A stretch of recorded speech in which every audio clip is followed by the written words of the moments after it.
자, 반갑습니다, 여러분. 오늘 함께 나눌 하나님 말씀은 창세기 32장 22절부터 30절을 읽을 겁니다. 창세기 32장 22절부터 30절 같이 읽어볼게요. 시작. 밤에 일어나 두 아내와 두 여종과 11 아들을 인도하여 야복 나루를 건널세 그들을 인도하여 시내를 건너가게 하며 그의 소유도 건너가게 하고 야곱은 홀로 남았더니 어떤 사람이 날이 새도록 야곱과 씨름을 하다가 자기가 야곱을 이기지 못함을 보고 그가 야곱의 허벅지 관절을 치매 야곱의 허벅지 관절이 그 사람과 씨름할 때에 어긋났더라. 그가 이르되 날이 새려 하니 나로 가게 하라. 야곱이 이르되 당신이 내게 축복하지 아니하면 가게 하지 아니하겠나이다. 그 사람이 그에게 이르되 내 이름이 무엇이냐. 그가 이르되 야곱이니이다. 그가 이르되 내 이름을 다시는 야곱이라 부를 것이 아니요 이스라엘이라 부를 것이니 이는 내가 하나님과 및 사람들과 겨루어 이겼음이니라. 야곱이 청하여 이르되 당신의 이름을 알려주소서. 그 사람이 이르되 어찌하여 내 이름을 묻느냐 하고 거기서 야곱에게 축복한지라. 그러므로 야곱이 그곳 이름을 브니엘이라 하였으니 그가 이르기를 내가 하나님과 대면하여 보았으나 내 생명이 보존되었다 함이더라. 아멘. 이 창세기에 보면 지금으로서는 좀 이해되지 않고 어떤 상황이었는지 참 알기 어려운 여러 장면들이 있는데 특별히 야곱이 씨름한 장면은 굉장히 모호합니다. 첫 번째는 이게 누구냐 도대체 누구랑 씨름한 것이냐, 사람이랑 한 것이냐, 천사랑 한 것이냐, 아니면 하나님이랑 진짜 씨름을 한 것이냐, 여기에 대해서도 여러 가지 해석이 존재하고요. 구약의 특히 창세기나 창세기를 볼 때 좀 어려운 부분 중에 하나가 뭐냐면 하나님이 잘했다 잘못했다라는 얘기가 없는 부분이 꽤 있습니다. 여기서도 야곱이 씨름한 것이 잘한 것이냐 잘못한 것이냐 어떤 것이냐, 거기에 대해서는 성경에서는 뭐 얘기가 없어요. 그래서 어떤 분들은 야곱의 씨름을 빗대어서 이렇게 간절히 기도해야 된다 이렇게 말씀하시기도 하고, 또 어떤 분들은 감히 하나님과 씨름을 하냐 잘못했다라고 얘기를 하는데 성경은 잘했다 잘못했다 얘기가 사실은 없습니다.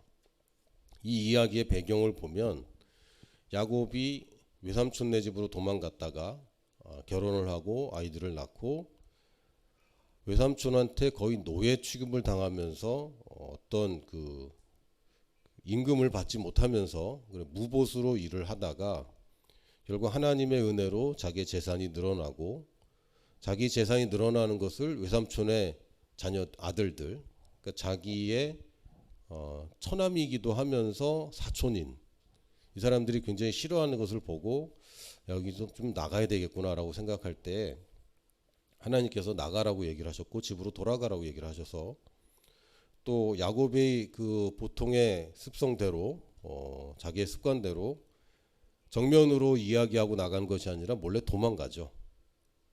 그래서 라반이 외삼촌이 양털 깎으러 어디 이제 모여서 깎는데 그 집을 떠난 틈에 야곱이 야반도주합니다. 3일 만에 들켜서 또 라반이 또 사람들을 이끌고 잡으러 와요. 잡으러 와서 잡힙니다. 근데 잡히기 전날 라반에게 하나님 만나셔서 꿈에 야곱에 대해 손대지 말라라고 얘기를 해주셔서 라반이 야곱을 보내주는 장면이 나오고, 드디어 이제 강 하나를 놓고 이제는 이삭이 있는 땅으로 지금 들어가려고 지금 직전에 야곱이 먼저 사자를 보냈는데 사자가 에서에게 갔다 오더니 에서가 400명을 이끌고 당신을 이제 만나러 온다라는 소식을 듣게 됩니다. 400명이 그냥 오는 건 아니겠죠? 여러분 혹시 400명 모아서 어디 가본 적 있으세요? 일단 그 버스가 한 최소한 10대는 대절을 해야 되고, 그냥 뭐 요 근처 뭐 10분 거리 이런 데 가는 게 아니잖아요. 꽤 많이 걸어가야 되는데 400명을 이끌고 가려면 사실은 어떤 큰 목적이 있지 않고서는 400명을 이끌고 갈 일이 없었습니다. 아브라함도 전쟁에 나갈 때 318명을 이끌고 나갔는데 지금 에서는 그보다 많은 400명을 이끌고 지금 나오고 있는 겁니다. 그럼 이거는 오랜만에 동생 만나야지 하는 건 아니겠죠. 그렇죠? 400명을 이끌고 나오는데 가족들과 여종들과 또 어린아이들과 노인들을 이끌고 오는 건 아닐 겁니다. 남자들, 건장한 남자들을 이끌고 400명을 데리고 오는 건데, 그럼 400명을 데리고 오는 이유는 글쎄요. 적어도 전쟁을 하겠다는 아니더라도 굉장히 위협적인 상황인 건 맞습니다. 그 야곱이 하나님께서 자기에게 주신 약속을 상기시키면서 하나님이 이런 약속을 하지 않았습니까? 라고 기도를 하는 장면이 이제 35장에 나와 있는데, 그러고 나서 이 사람은 또 꾀를 씁니다. 그래서 먼저 재산을 좀 보내고, 둘로 나눠서 재산과 노비들을 먼저 보내고, 또 여기서도 맨 앞에는 자기의 여종과 여종의 자식들을 보내고, 그 다음에 레아와 레아의 자식들을 보내고, 마지막에 라헬과 라헬의 아들 요셉을 보내고, 자기 혼자 지금 남아있는 밤이었습니다. 근데 생뚱맞게 갑자기 누군가가 나타나서 씨름을 하는 거예요. 모르겠습니다. 저는 가만히 혼자 있다가 밤에 누굴 만나서 씨름해 본 적은 없어요. 근데 야곱이 지금 혼자 남아있는데, 강가에 남아있는데, 누군가 갑자기 나타나면 굉장히 무섭겠죠. 이 사람이 선의로 왔던 악의로 왔던 간에 야곱이 굉장히 놀랐을 것이고, 그래서 얼떨결에 씨름이 시작된 것 같습니다. 그래서 왜 씨름을 했는지, 어떤 상황이었는지는 없고요. 그냥 그 밤에 씨름을 했다라고만 써 있습니다, 성경에. 그 야곱은 이 사람인지 누구인지와 씨름을 하는데, 이 사람이 뭐라 그랬냐면 24절에 보면 야곱은 홀로 남았더니 어떤 사람이 날이 새도록 야곱과 씨름하다가, 설명이 전혀 없죠. 그냥 그렇게 된 겁니다. 근데 자기가 야곱을 이기지 못함을 보고 씨름을 하다가 때렸습니다. 이게 반칙이냐 아니냐 이것도 모르겠어요. 그 당시 씨름 규칙이 있었는지도 모르겠고, 지금 이 스포츠로 씨름하는 건 아니잖아요. 지금 죽기 살기로 지금 막 매달리고 레슬링을 하는 도중에 이 사람이 야곱의 이 관절을 탈골시킵니다. 이 지금으로 하면 고관절이라고 할 수 있겠네요. 그러면서 그만하자고 그랬더니 야곱이 당신이 내게 축복하지 않으면 안 보내겠다 이렇게 얘기를 하고, 그랬더니 너 이름 뭐야? 이름도 모르는 사람과 씨름을 하는 것 같아요. 이 상대방도 야곱에게 이름을 물어보는데 몰라서 그런 것 같지는 않고 다시 상기시킵니다. 야곱입니다. 그랬더니 내 이름을 다시는 야곱이라 부를 것이 아니요 이스라엘이라 부를 것이니, 여기서 야곱에게 이스라엘이라는 이름을 줍니다. 근데 그 이유가 뭐냐면 내가 하나님과 및 사람들과 겨루어 이겼기 때문에. 이 번역이 굉장히 어렵습니다. 특히 히브리어가 헬라어보다 조금 더 어려운데요. 대부분 많은 것들이 생략되기 때문에 이걸 어떻게 해석하는지에 따라 굉장히 달라집니다. 일단 야곱이 이스라엘이 됐습니다. 이날부터 불리긴 했어요. 사실 근데 이스라엘이라고 부르는 얘기는 거의 안 나옵니다.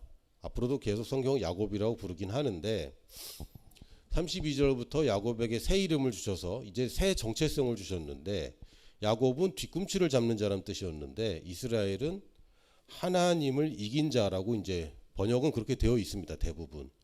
근데 정확하게 보면 이게 굉장히 모호해요. 이스라엘의 이는 3인칭을 뜻할 때 이를 붙이는 겁니다.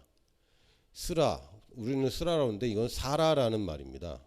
여러분 그 아브라함의 부인 사라가 또 이 똑같은 얘기입니다. 사라는 우세하다, 권력을 쥐다 이런 뜻입니다. 열국의 어머니라고 표현이 되어 있는데 이제 왕비 또는 권세 있는 여자 이런 뜻으로 사라라는 이름을 붙여준 겁니다. 엘은 힘, 전능자, 그래서 엘로힘 하면 하나님을 뜻하는 것이고, 어떤 이런 힘이 있고 전능자 위치에 있는 사람들을 엘이라고 부릅니다. 천사 이름에는 이제 엘을 붙이기도 하죠. 그래서 그 우세하다, 전능자, 이게 좀 어려운 거예요. 일단은 성경에서 얘기할 때는 분명하게 내가 하나님과 사람들과 겨루어 이겼기 때문이다 이렇게 얘기를 했는데, 겨루다는 그 단어가 사라입니다. 여기 나오는 사라, 우세하다, 겨루다, 여기 사라라는 단어를 여기서는 겨뤘다고 이제 한국말로 번역을 했고요. 이겼다라는 단어의 원어는 또 야콜이에요. 야코브가 야곱이고 야콜은 이겼다는 뜻입니다. 그러니까 굉장히 막 그 단어가 복잡하기도 하면서 뭔가 의미가 있는 것 같기도 하고 되게 어렵습니다. 그러니까 하나님도 일종의 말장난을 좋아하시는데 네가 사라 야콜 했으니까 야곱이 아니고 이제는 이스라엘이다 이렇게 얘기를 하신 거예요. 그래서 이걸 어떻게 번역할 것인가에 따라서 굉장히 많이 달라집니다. 그가 하나님을 이겼다, 이길 것이다 라고 번역할 수도 있고, 또는 그가 하나님과로서 다스릴 것이다 라고 번역될 수도 있습니다. 그럼 또 그는 누구냐? 야곱이냐 하나님이냐? 굉장히 어렵습니다. 굉장히 어려운데 여기서 중요한 것은 하나님이 사람을 대등한 관계로 보셨다는 것입니다. 그러니까 하나님이 뭐 하나님으로서 다스릴 것이다 이렇게 이제 의역이 가능하기도 하고, 또는 야곱이 하나님을 이겼다, 이길 것이다라고도 가능하긴 한데, 사실은 우리는 크리스찬이고 교회가 있고 또 신약 시대에 살고 있고 하기 때문에 하나님은 우리 그냥 사랑의 하나님, 또 나를 사랑하는 나의 아버지, 처음부터 그렇게 알고 시작하잖아요. 그러나 구약에 있어서의 하나님은 절대로 인간과 대등할 수 없는 존재입니다. 아버지라고는 전혀 상상할 수도 없고, 예수님이 하나님을 아버지라고 불렸기 때문에 유대인들은 예수님을 미워하고 죽이기까지 했습니다. 그러니까 대등한 관계라는 것은 사람들 인식에는 전혀 없는 얘기입니다.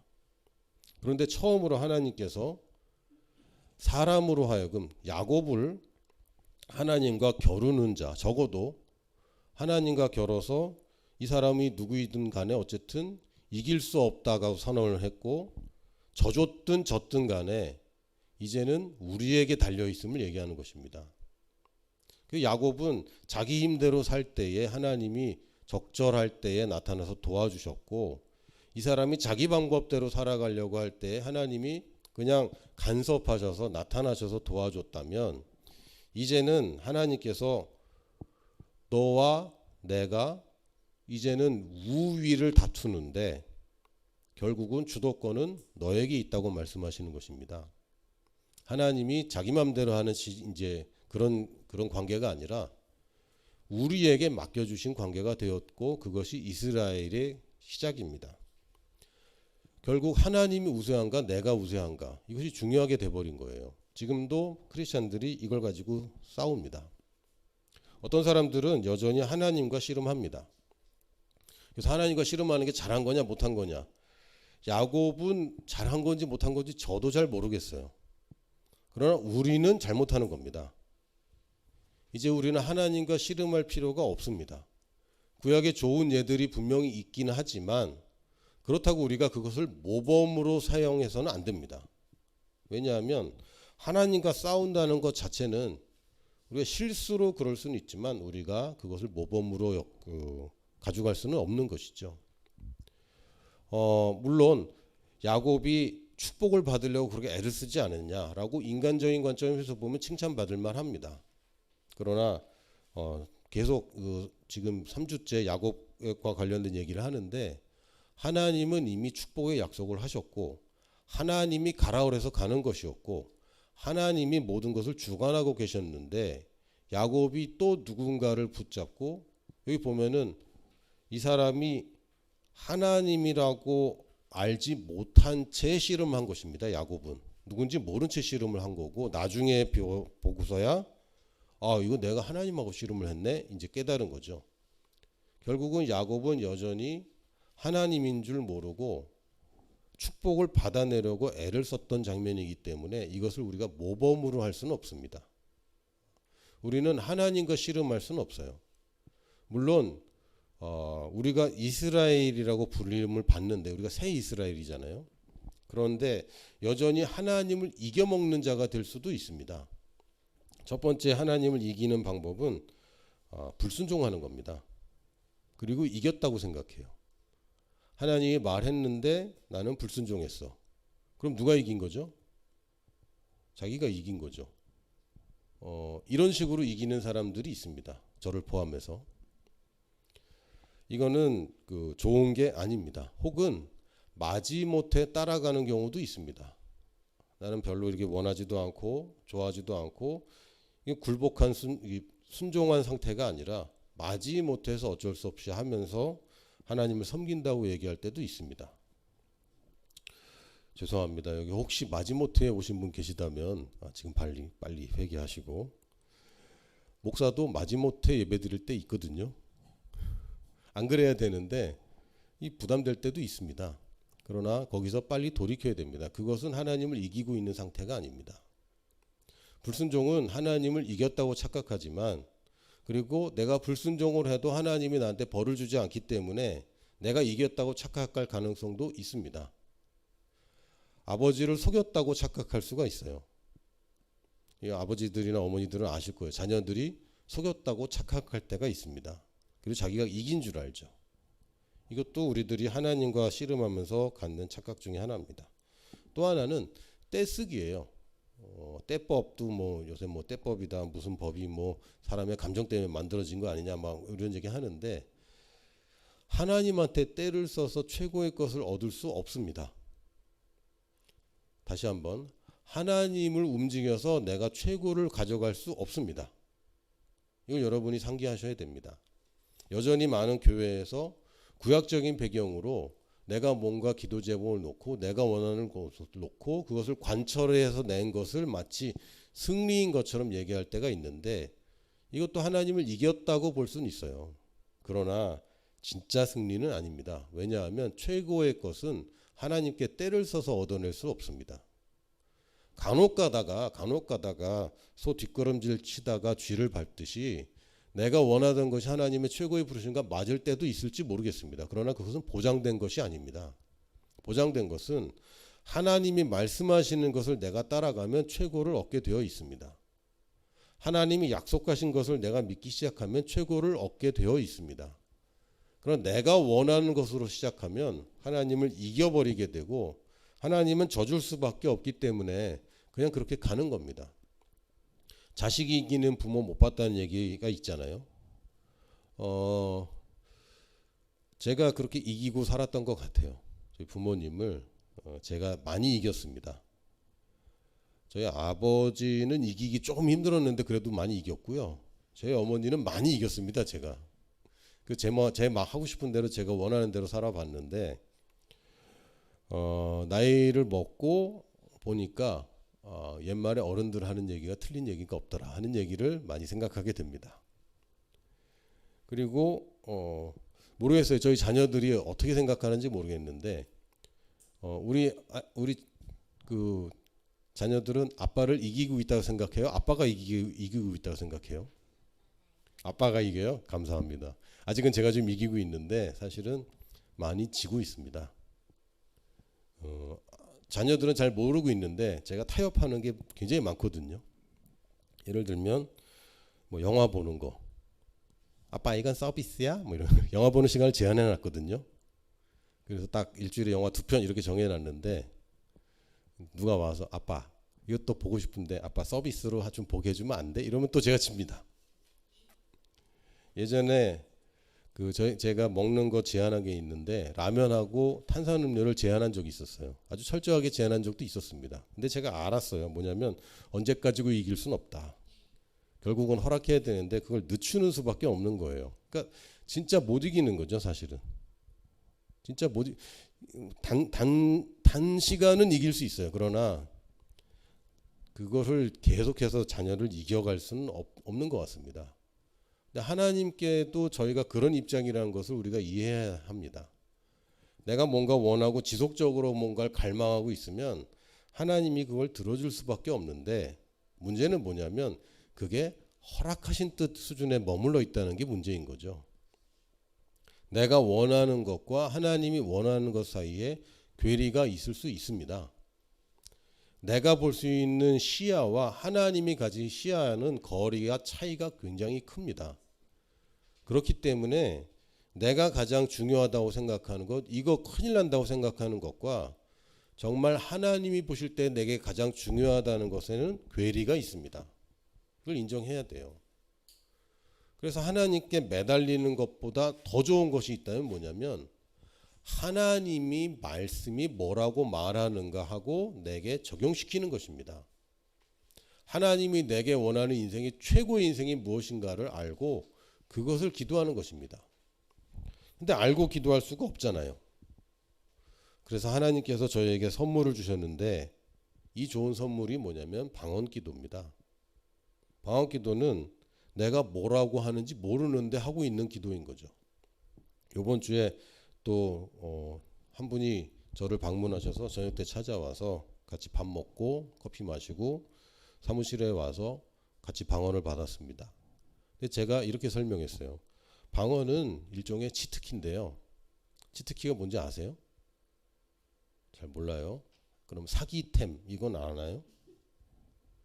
그런 게 있습니다. 게임을 할 때 원래는 못 이기는데 약간 그 불법은 아니지만 편법 같은 그런 아주 큰 특혜 때문에 쉽게 이기게 하는 것, 하나님께서 저에게 주신 선물입니다.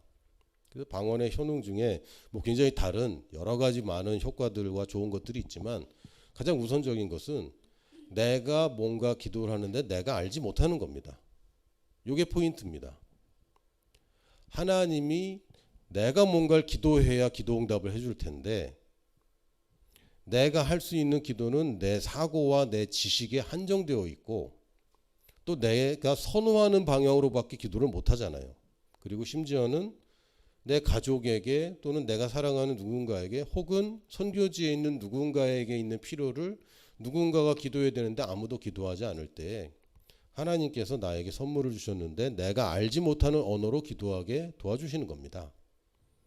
그럼 내가 알지 못하는 언어로 기도하기 때문에 이것은 언어이기 때문에 무조건 응답받는 기도이고, 왜? 내가 의심을 못하니까.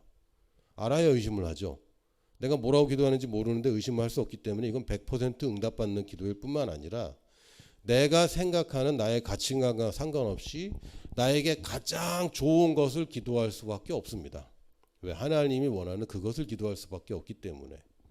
그래서 방언 기도를 많이 하는 사람들이 당연히 성장할 수밖에 없고 여러 가지 부수적인 것도 있고 또한 이 사람들의 그 삶이 극적으로 변하는 것을 많이 봅니다. 근데 그것은 그냥 단순하게 방언 기도 많이 하면 좋아라는 게 아니라 원리가 있는 거죠. 그래서 여러분이 방언 기도를 한다는 것은 사실은 이 시간을 하나님이 주관하도록 드리는 것이고 하나님이 나를 이기게 만드는 겁니다. 내가 이기는 게 아니라. 내가 하고 싶은 말을 하고 내가 하고 싶은 행동을 하는 것과 상관없이 하나님이 나를 사용하시도록 드리는 것입니다. 이게 방언기도의 효과죠. 그래서 이제부터의 우리의 씨름은 하나님과 씨름하는 것은 이제 더 이상 여러분이 그것을 염두에 두고 살아서는 안 됩니다. 하나님을 움직여서 내가 뭔가를 얻어보겠다. 우리의 기도는 하나님을 움직이는 기도가 아니라 하나님이 나를 움직이는 기도가 돼야 됩니다. 내가 하나님 제발 이거 해달라고 제발 이거 해달라고 그럴 때 있죠. 분명히 있습니다. 하나님 이번 한 번만 딱 좀 어떻게 좀 해달라고 이렇게 기도할 때도 있습니다. 특히 뭔가 큰 일을 앞두고 내가 어려움이 있을 때 그런 기도를 하기도 합니다.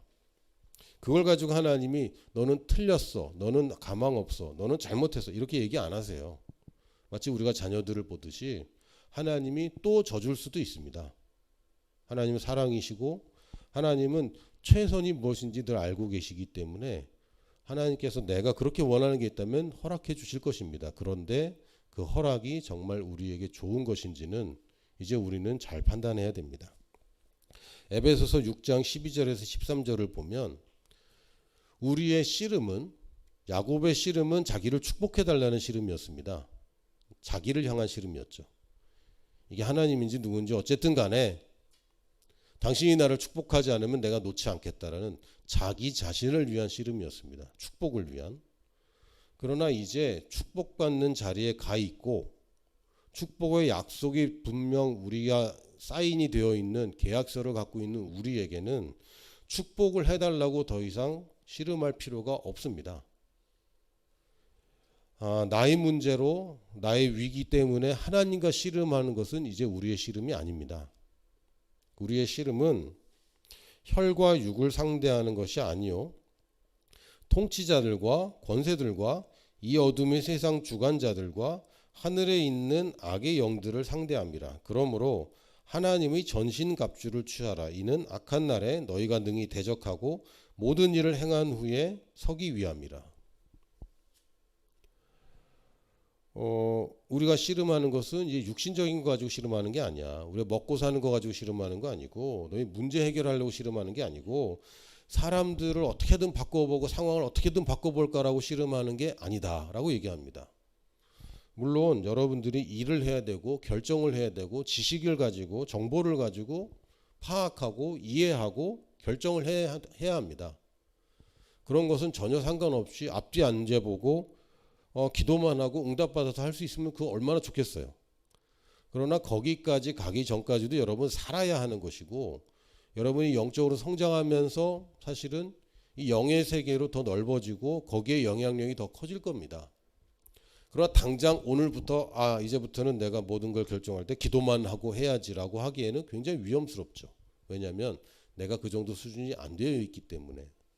여러분 수준에 맞는 씨름을 해야 되는데, 여기서 중요한 것은 혈과 육, 우리 눈에 보이는 싸움이 아니라, 여기서는 네 가지를 얘기했어요. 통치자들, 권세들과 어둠의 세상 주관자들과 하늘에 있는 악의 영들. 이 네 가지를 케네스 해겐 목사님은 등급으로 분류를 하기도 했습니다.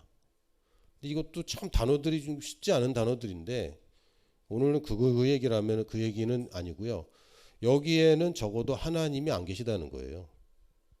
우리가 싸워야 될 대상으로 하나님이 있는 것이 아니라 우리 싸움의 대상은 원수입니다.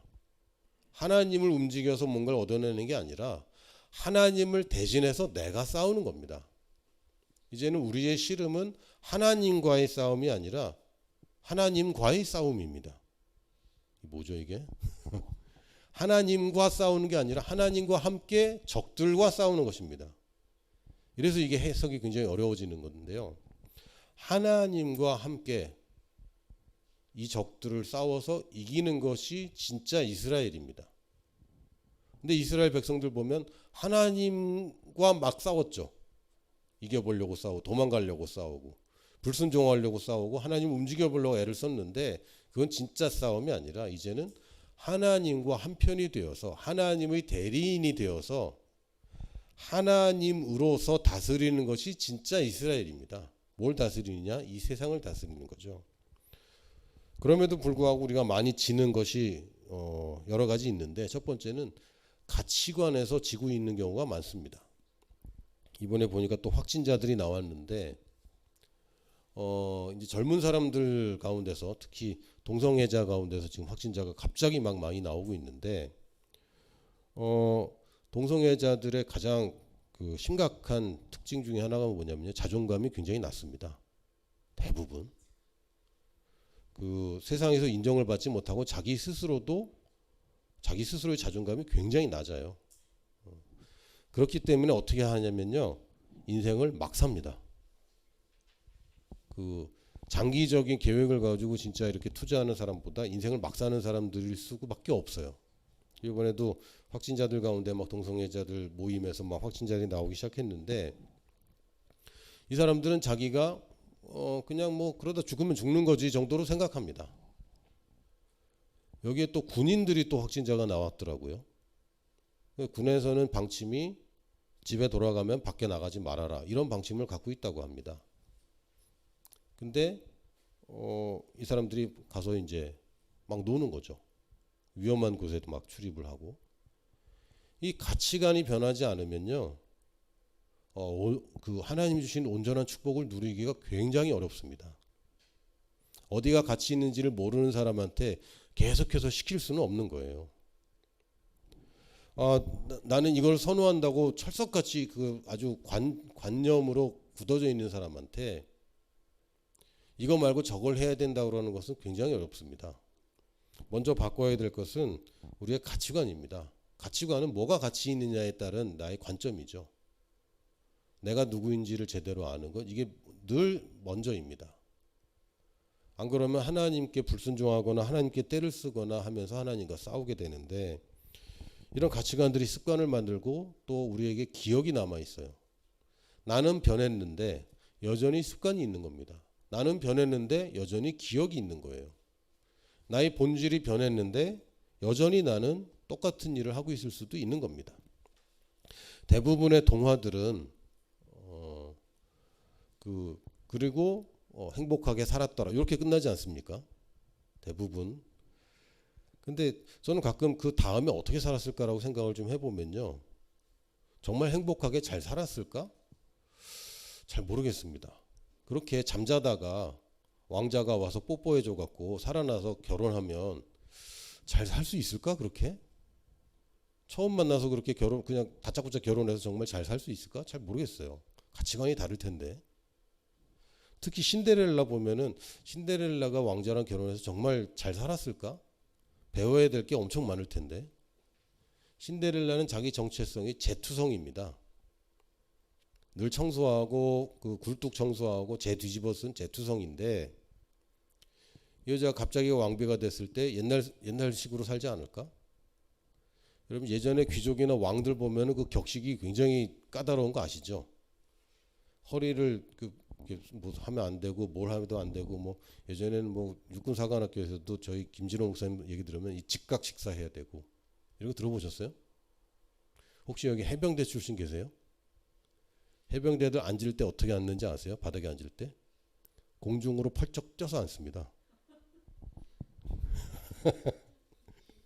모르겠어요. 누가 이런 얘기도 하는데, 자기 해병대인데 해병대에 나와서 그 군복을 입고 있는데 어쨌든 뭐 치킨 배달을 시켰는데 자기가 군복을 이렇게 놔뒀댔나 그랬더니 그 배달와서 오신 분이 해병대 출신인 거예요.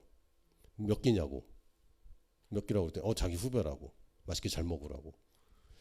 여전히 이 사람들의 정체는 자기는 해병대라는 거죠. 그걸 비판하는 거 아닙니다. 그렇다고요.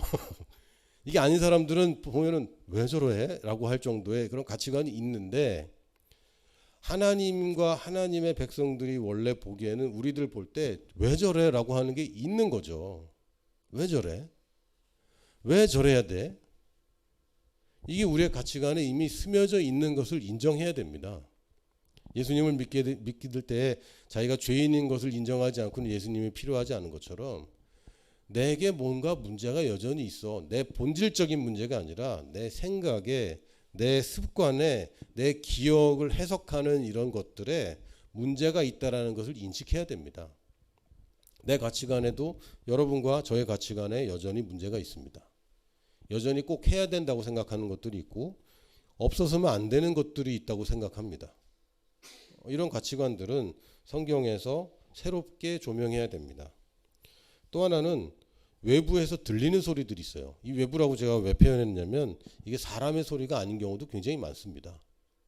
예를 들면 죄책감, 자기 생각이라고 착각하는데 아닙니다. 마귀가 여러분 귀에 속삭이고 있는 경우도 많습니다. 갑자기 드는 막 이상한 생각들, 불안함, 분노, 혹은 여러 가지 걱정, 염려, 이런 것들은 하나님으로부터 온 것도 아니고, 특히 두려움, 하나님으로부터 온 것도 아니고 나로부터 온 것도 아닙니다. 외부로부터 올 때가 있습니다. 근데 이게 자기 생각인 줄 착각하는 거죠. 이것도 여러분이 잘 분별해야 되고 이것과 싸워야 됩니다. 특히 자존감이 약한 분들이 여기 취약해서 네가 뭘 할 수 있겠어. 분명히 네가라고 그랬잖아요. 그러니까 내가 한 얘기는 아니네요. 네가 뭘 할 수 있겠니? 이거 내가 하는 얘기 아닙니다. 하나님도 그렇게 말씀 안 하시고 마귀가 내 생각 가운데 계속 불화살을 쏘고 있는 것입니다. 성경에도 불화살을 쏜다고 얘기했어요. 불화살의 특징은 막 그 사람을 치명적으로 입히는 게 아니라 이 불을 번지게 합니다. 아주 작은 불씨 하나가 성을 태워버리죠. 그래서 이런 외부로부터 들리는 소리들이 존재합니다. 그리고 또한 상황과 문제, 또 위기, 또 사람들의 이야기들, 사람들의 반응들. 다 마스크 벗었네. 그럼 나도 뭐, 다 마스크 썼네. 그럼 나도 이런 것들. 다수결은 옳다고 할 수는 없는 거예요. 다수결은 그냥 많은 사람들이 그렇게 믿는다고 그렇게 생각할 뿐이지 다수결이 늘 옳은 것은 아닙니다. 그래서 사도 바울은 뭐라고 얘기하냐면 전신갑주를 입어라. 전쟁은 이미 승리했고 솔직히 말씀드리면 나와 상관없이 여러분과 상관없이 하나님은 승리하십니다. 그런데 왜 전신갑주를 입으라고 했냐면 모든 일을 행한 후에 서기 위함이라고 했습니다. 결국은 내가 하나님과 씨름을 해도 축복은 받을 것이고요. 내가 씨름하고 하나님을 대적하고 그래도 그렇다고 여러분 막 저주받아서 막 심판받고 그러지 않습니다. 그러나 전쟁이 끝난 후에 나는 그냥 숨어있다가 슬그머니 나온 이 사람이 될 것인가, 아니면 훈장을 주렁주렁 받는 사람이 될 것인가, 이것은 이제 우리에게 달린 일입니다. 하나님이 우리를 압도해서 끌고 가지 않습니다. 내가 하나님께 주도권을 드리지 않는 한 나는 하나님을 이긴 자로 살 것입니다. 그러나 내가 하나님께 주도권을 드리면 하나님과 함께 이 세상을 이긴 자로 살 것입니다. 이 이스라엘이란 말이 이 두 가지가 다 같이 있는 거죠. 전신갑주를 입으라고 하면서 진리로 허리띠를 떼어라. 진리 얘기를 했고, 의를 얘기했고, 복음을 얘기했고, 믿음을 얘기했고, 구원과 또한 성령인 곧 하나님의 말씀을 이야기했습니다. 이런 것들을 우리가 주목해야 되는 부분은 뭡니까? 하나님과 싸우는 게 아니라 이 세상과 싸우기 위해서는 하나님의 병사가 되는 수밖에 없고, 하나님의 군사는 절대로 지휘관과 싸우지 않습니다. 그래서 하나님을 움직이기 위해서 내가 갑옷을 입는 게 아니라 내가 이 세상에서 승리하기 위해 갑옷을 입는 것이고, 대부분이 어떤 능력 대결 이런 게 아니라 뭡니까? 나의 가치관과 나의 잘못된 생각과 나의 습관과 나의 잘못된 기억들을 해석하는 것, 이런 것들과 싸우는 것입니다. 특별히 진리, 무엇이 진리인가? 이거 없으면 난 안 돼요. 그게 진리인가? 난 이걸 해야 돼요. 이게 진리인가? 지금 나이가 몇 살인데 아직도 이러고 있어. 그것이 정말 진리인가? 진리라고 하지 않습니다. 진리는 변함이 없어야 되고 누구에게나 통해야 되고 어디서든 언제든 한결같아야 진리입니다. 여러분에게 달려있는 것이라면 그것은 진리가 아닙니다. 다시, 내게 달려있는 것이라면 진리가 아닙니다. 하나님께 달려있는 것이 진리이고 그것으로 우리를 붙잡아 매라고 했습니다. 물론 전신갑주 얘기는 다음에 제가 또 이 말씀을 나누도록 하고요. 오늘은 여러분이 이스라엘이라는 의미를 좀 더 묵상해 보면 좋겠습니다. 내가 하나님과 싸워서 이기는 자인가, 아니면 하나님과 더불어, 이 말이 똑같네, 뭘 붙여도 똑같네요. 하나님과 한편이 되어서 싸우는 사람인가. 두 가지 다 가능합니다. 그러나 우리는 후자의 것을 택할 줄로 믿습니다.